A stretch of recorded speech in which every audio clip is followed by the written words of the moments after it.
In July, the Wisconsin Department of Public Instruction released an estimate of the general school aids each public school district would receive for the 2025-26 school year.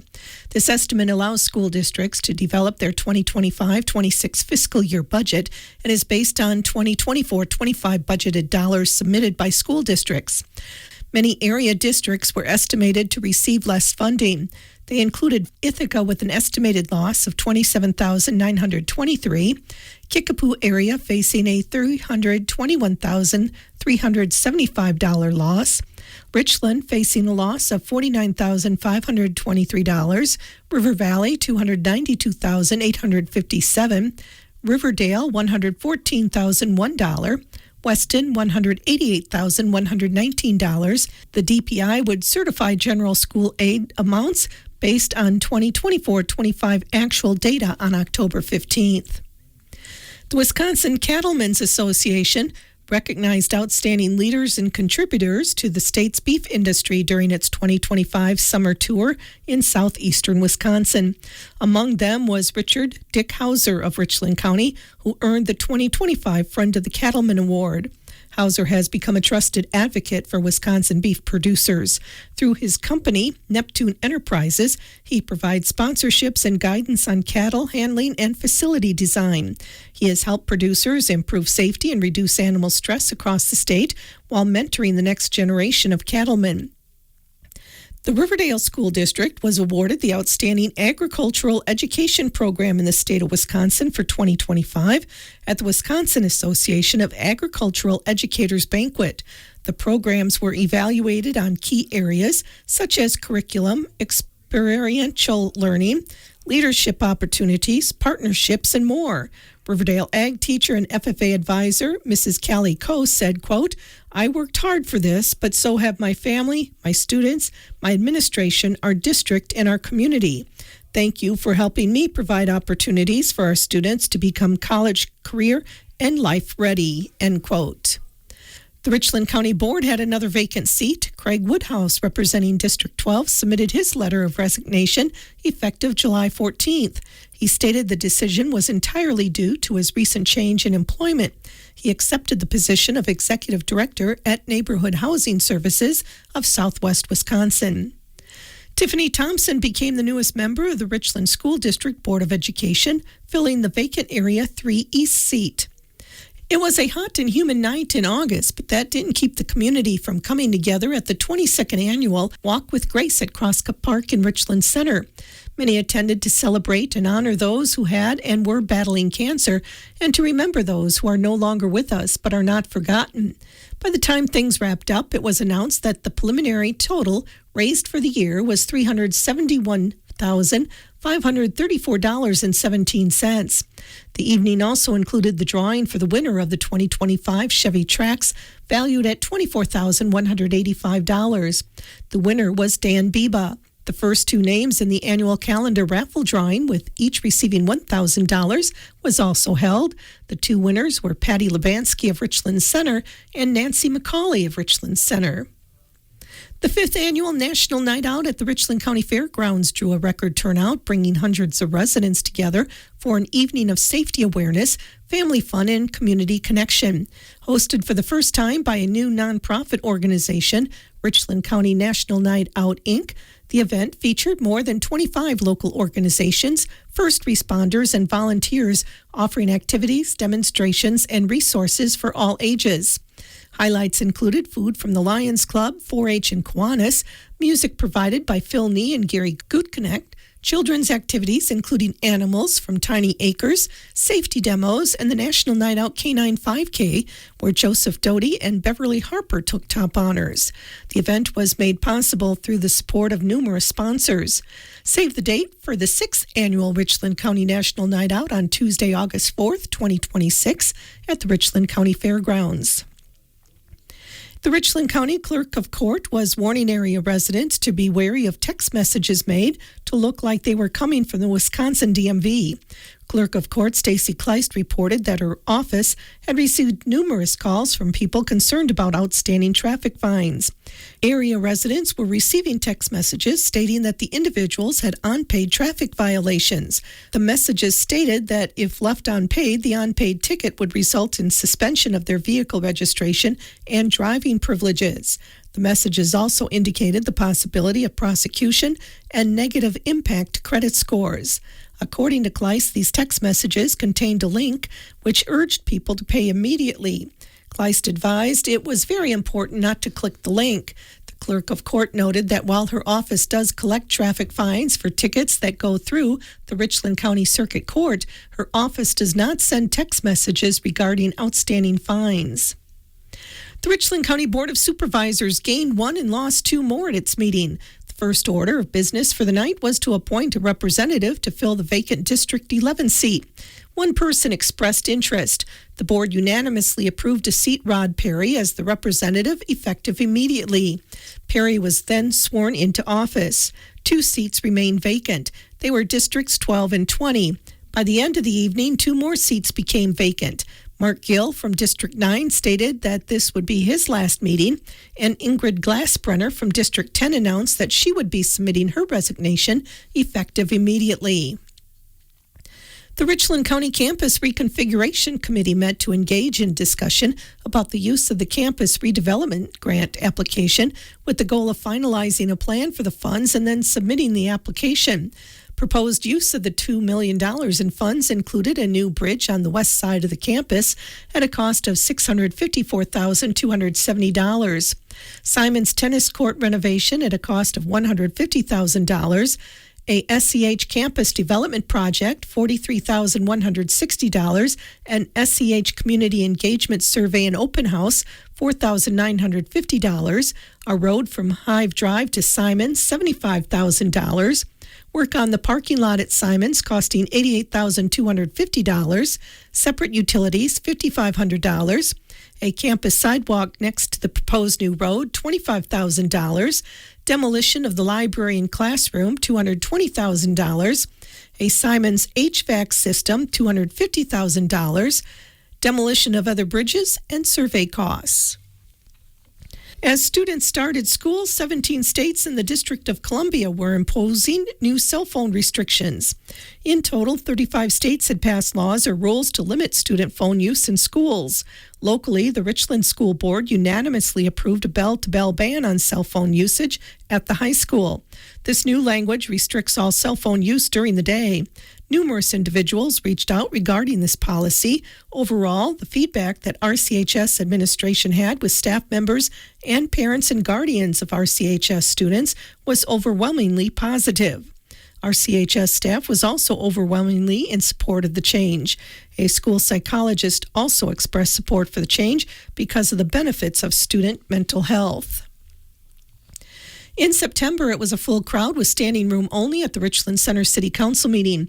Many of those in attendance live in the neighborhood of Story Field and wanted to speak against a housing development on the field. Despite multiple past efforts to attract interest in the Story Field subdivision, the city had been unsuccessful in securing a viable housing development proposal until now. Developer Doug Enke signed a pre-development agreement with the city for construction of an 8-duplex, zero-step housing project on city-owned land. To incentivize this much-needed housing, the city offered to sell the land for $1, recognizing the substantial private investment and infrastructure responsibilities the developer is undertaking. In return, the developer agrees to construct all required public infrastructure, complete the project within 24 months of land transfer, meet all applicable design and permitting standards, and develop zero-step accessible housing. The land offered at $1 is in lieu of the market value, as it was previously acquired by the city for $1 from the school district. Tax revenue from the development is estimated to be between $100,000 and $140,000. A motion to approve the Storyfield duplex incentive package, including the $1 land sale and terms outlined in the proposed pre-development agreement, was postponed to the next meeting as members of the council would like more information on the proposal. The UW Richland alumni announced its 2025 Outstanding Alumni. The members included Ken Hansen, a graduate of Richland Center High School, class of 1961. He attended the Richland County Teachers College from 1963 to 1965, where he received his teaching certificate. Ken taught at the River Valley and Richland school districts, has been a business owner, and has also served on the Richland Center City Council and various committees. Jane Kinney graduated from high school in 1965 and attended Richland County Teachers College from 1965 through 1967. She became an educator at the Riverdale School District and has been involved in education for nearly 50 years. Julie Stebbins graduated from Richland Center High School in 1971 and attended UW Center Richland from 1971 through 1973. She earned a bachelor's degree in elementary education and received a minor in music from UW-Madison. Julie also received a master's degree in educational psychology. Terry Kanothi graduated from Richland Center High School before attending UW-Richland in 1976 and Winona State University, where in 1979 he earned a bachelor's degree in physical science. Terry taught and coached at St. Charles High School in St. Charles, Minnesota. He was inducted into the Minnesota Basketball Coaches Hall of Fame in 2017. Todd R. Albaugh, while attending Richland Center High School, was hired at WRCO Radio, which began a 17-year career at his hometown station. During that time, Todd attended UW Center Richland and continued his education at UW Platteville, majoring in broadcasting, communications, and management.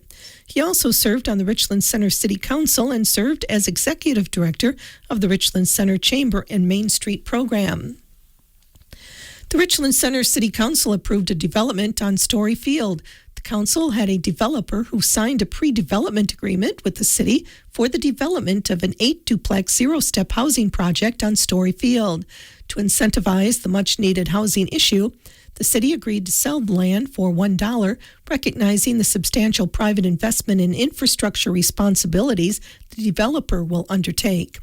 In return, the developer agrees to construct all required public infrastructure, complete the project within 24 months of land transfer, meet all applicable design and permitting standards, and deliver zero-step accessible housing.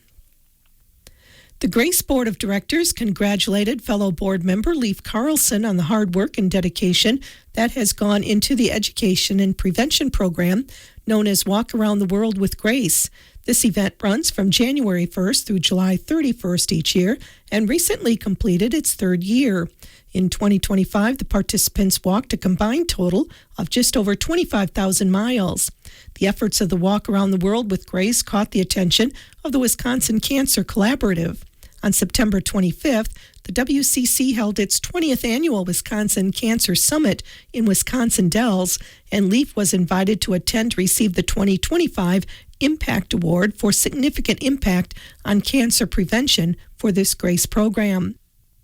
A community forum was held in Richland Center in October to update residents about the Richland School District, Simon's Recreation Complex, the Richland Hospital and Clinics, the City of Richland Center, and Richland County. Steve Board, Richland School District Administrator, was happy with how the partnership with the city and county have made a positive impact on the school district. He gave an update on the capital improvements being done at the district, thanks to residents who approved the referendum, and shared good news about enrollment in the Richland School District after implementing some new programs. Although the news was good, Board said that they still have a long way to go. District Administrator Steve Board reported the third Friday numbers to the Board of Education. The number of students was projected to be 1,105 for a decline of 45 students. The final third Friday count was actually 1,174 students for an increase of 69 students. What helped was open enrollment. Last year, the difference between open enrollment in and out of the district was minus 155 students.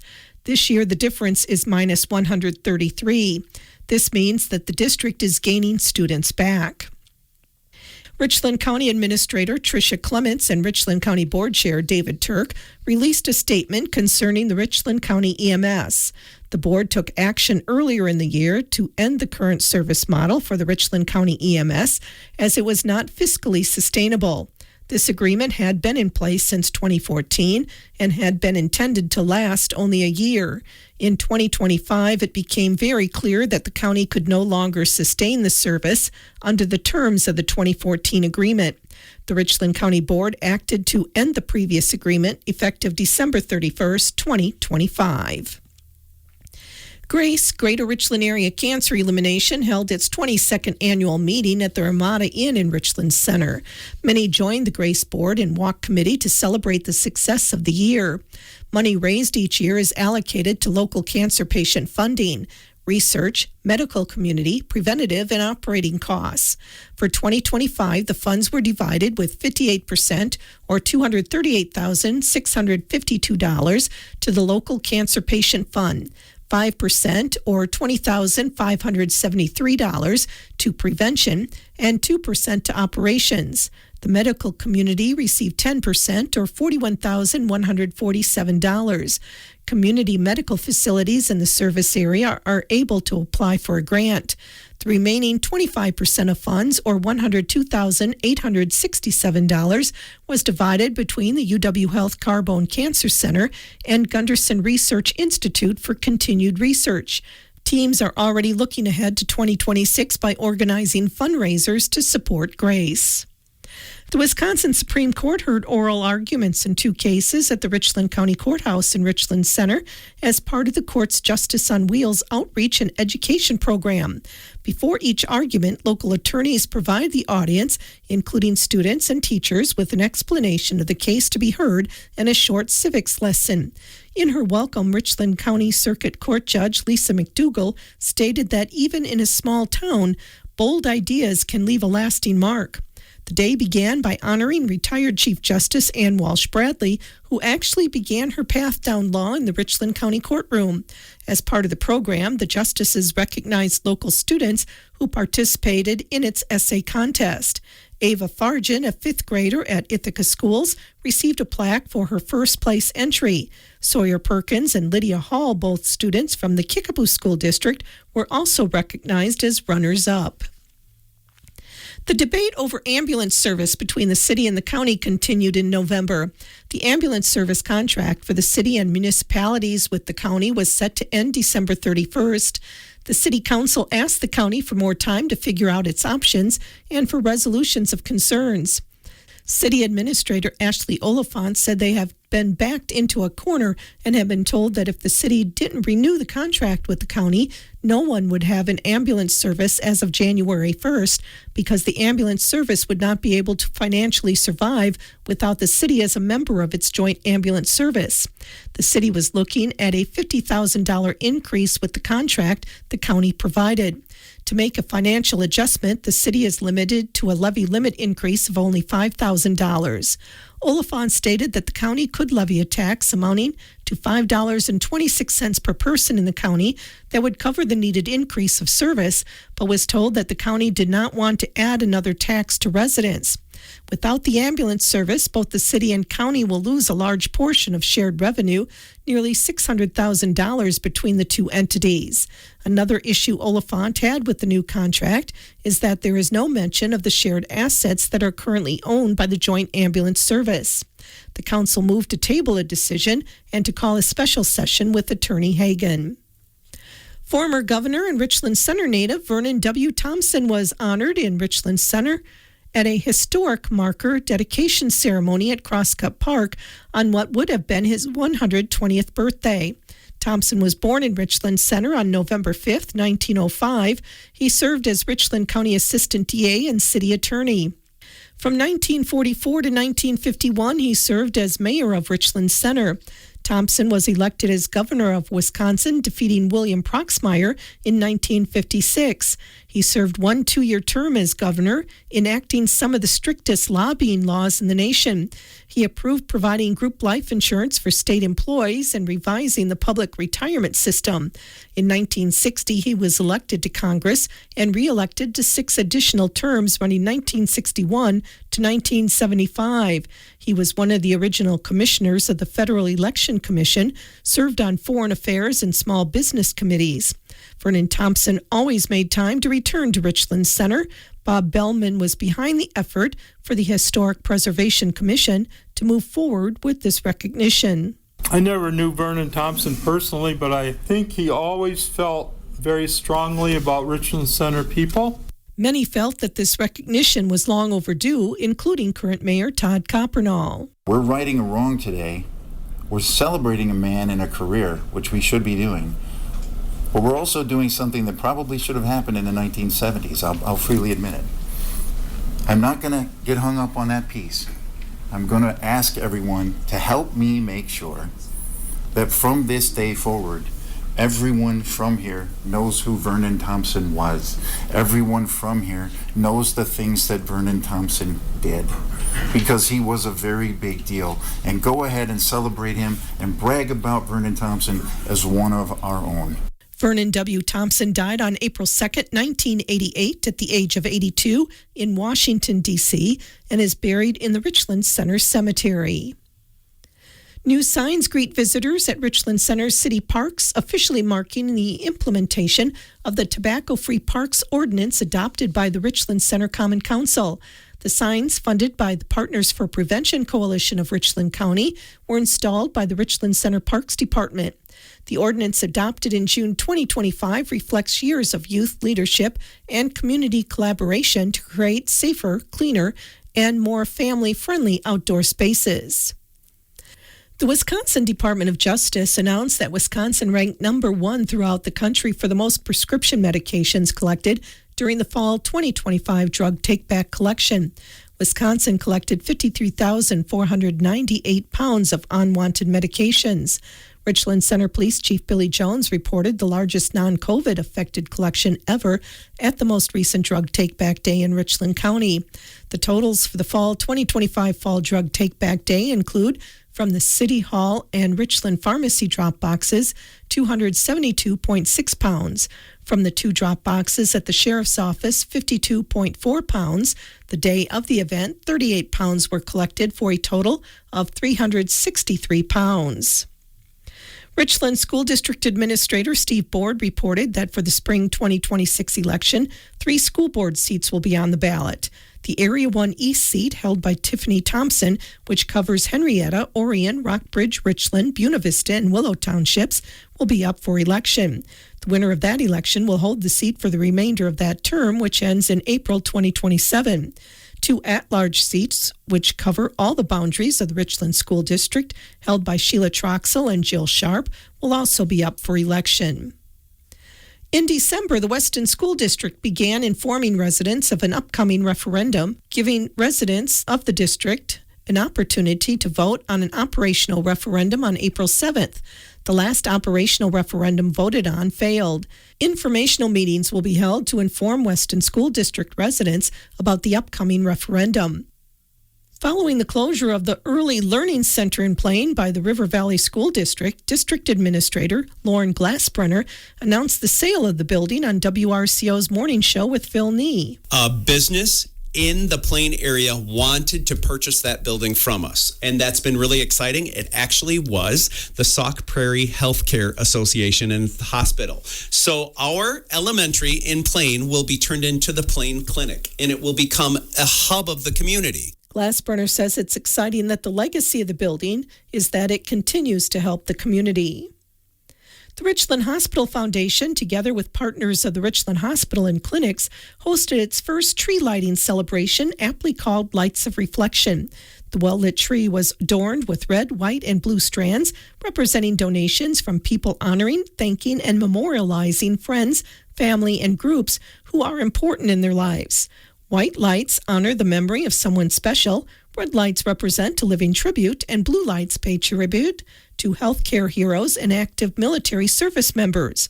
During the ceremony, Mark Jelenic, Foundation board member, read the names of those honored. City Utilities Richland Center will continue meeting local electricity needs with nuclear energy through a new agreement between its not-for-profit power supplier, WPPI Energy, and Next Era Energy Resources. WPPI will continue to take 168 megawatts of electric generation from the Point Beach nuclear plant into the 2050s. Located near the WPPI member community of Two Rivers, Point Beach Nuclear is a major source of emissions-free baseload generation in the region and has supplied dependable power since the early 1970s. The agreement follows the Nuclear Regulatory Commission's approval of the plant's second license renewal in September, which allows the facility to continue operating for an additional 20 years. The Richland Center Primary School was a recent recipient of Amazon Hub Delivery's Together We Give program. Thanks to a nomination from one of its parents, the school received 60 youth jackets, hats, and socks, which were shared with students. SEH gave a review of its analysis of the buildings and grounds at the Richland campus at a meeting of the Richland County Campus and Reconfiguration Committee. The plan from SEH for the campus and grounds is to have the Simons Recreation Complex and pool remain on the site for the long term. The athletic fields, the Roadrunner Gymnasium, and Melville Hall are in the process of being sold to the Richland School District. Science Hall, Miller Library, and the classroom building are beyond their useful life and are planned to be demolished. The Wallace Student Center is planned to remain for now to search for a new reuse of that building. Thank you for joining us for Year in Review from WRCO FM with News Director Joanne Krulatz. Year in Review 2025 has been sponsored by Cardinal Glass CG, Rockwell Automation, Harris Professional Painting, Jones Chevrolet, Walsh's Ace, Napa Auto and Truck Parts, TKO Barbecue, Pratt Funeral and Cremation Service, Sunshine and Giggles, Creative Outlet, Larson Collision and Paint, Computer Doctors, Kickapoo Creekside, Kickapoo Quick Stop, Galaxy Skate Center, Christie's Sunnyside Bakery and Cafe, and by Benson Insurance. Year in Review 2025 has been a presentation of WRCO FM News.